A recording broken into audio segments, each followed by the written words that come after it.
Okay, tonight's a living the dream night. We got a bunch of cool people here, right? Right? They're crazy cool people. They just came, they wanted to see me get eaten alive. But I brought Sal. I got Tim, the man. He's the one that actually bred the snake. Not really, just a joke. But he actually put the man in there.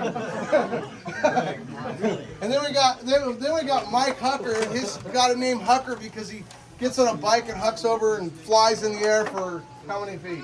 Long time. But he used to be normal, but he hit his head too many times. Well, he actually, the only job he ever had in his life, his bike got stolen. Bike got stolen. He had to work for a little while. Ever since then, he's been back living the dream, riding bikes. Why play with snakes? You're better than mom. So, here we go. So now, I have no idea how this girl's gonna act. The good news is, look at that. She's already given us one egg without a war. Sal here breeds all kinds of snakes too. He has a lot of cool retics, and he's actually in town from the show. Look at that. Do you pull yours apart? Yeah, I'll put them apart and just kind of stack them in there. So we're gonna stack them in. I'm gonna send Sal home with an egg to hatch for me. Here you go. Hey, they might, maybe not. He might figure out a way to get the genes out of that and pass me up again. I thought I'd have some fun. Anyway, so she laid a lot of eggs. It doesn't look like it because she's kind of zigzagged over it. So as soon as I get control over it, I'm gonna go ahead and let you guys kind of come in a little bit closer. But look, check it out. So, come on, girl. Come on. So I would normally not touch her in the nose, but I can tell she's not going to do anything too crazy. So I'm going to work her back. This is actually a multi-generation captive-born snake. Doesn't mean she's going to be nice, but it looks like she's going to be really nice. So I pulled the clutch yesterday and pulled the clutch 2 days before that, and they were both really nice. Actually, one was crazy, one was nice. So I'm going to just kind of unhook her here. She seems like... Tim, what do we got here? They're just Okay, we got a snake. Tim's being a smart aleck guy. So what do we got gene-wise here? Purple sun tiger motley. Right, she's a purple sun tiger motley, but what'd you breed to her? A Machino sun motley golden titanium. A what? But she's not. Doesn't matter now. Everything's titanium. There you go. We're progressing our titanium project. So this is a forward plan to make our titanium project a little bit further with a bunch of crazy snakes to cut backwards. So sometimes we have to go backwards to go forward, and this is a little bit of a backward clutch to make some really cool forward things that we're working on that we have special females for. She's not giving it up, but she's not being at all a problem.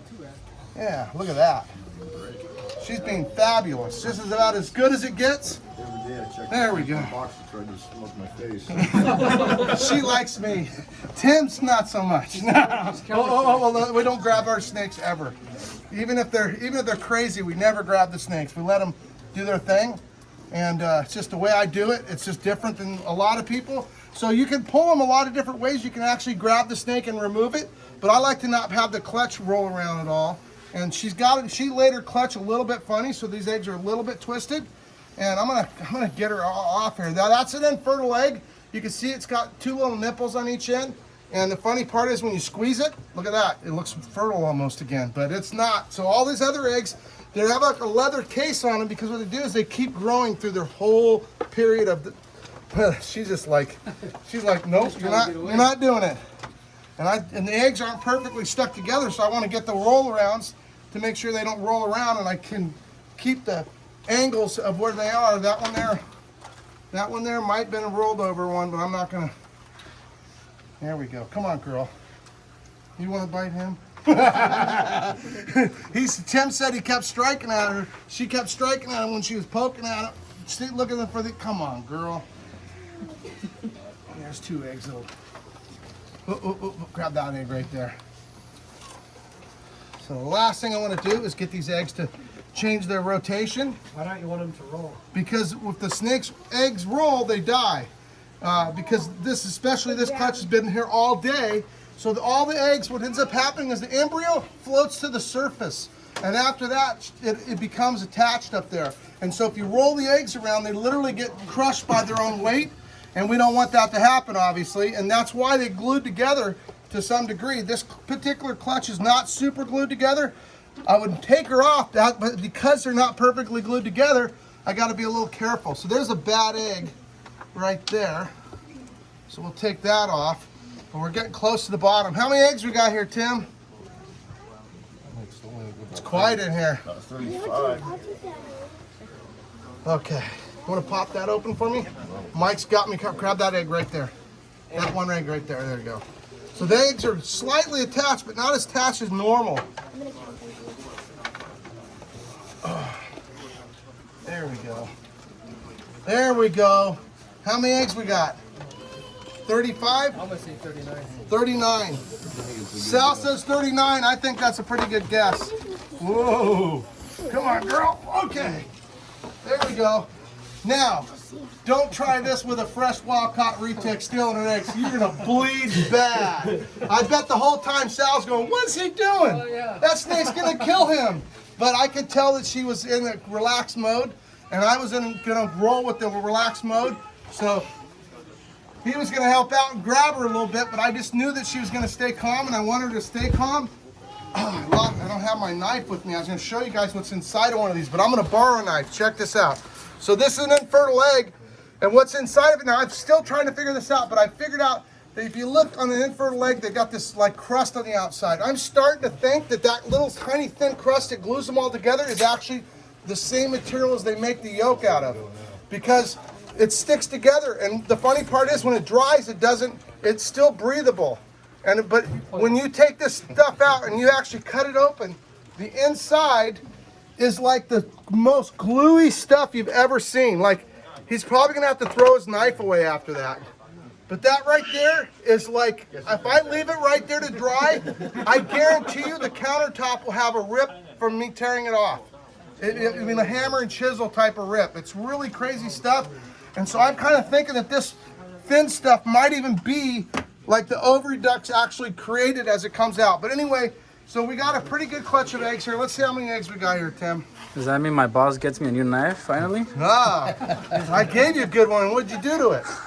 I worked hard with it. Destroyed You it. hardly worked with it, you said? Edward. So, 39 eggs, you guessed? 39. We thought it was going to be more, but I'm going to say pretty darn close. What do you got there?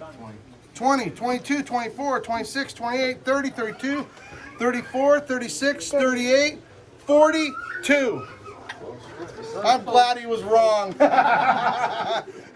But he was, anyway, living the dream, guys. I want everybody to go ahead and come up here and you can actually fill the eggs. Before I put them in the incubator, they're going to go in the incubator for 84 days, approximately, at 90 degrees.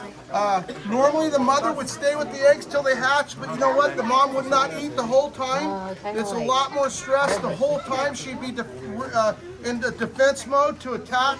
You can take that, actually, that egg I'm going to keep, just in case, because that egg has a possibility. Not a great possibility, but it has a possibility. So she would normally not eat the entire time, and she'd be really aggressively protecting her eggs. So I don't want my snakes to have to stress out over it, and they should have a very poor success rate of their eggs surviving.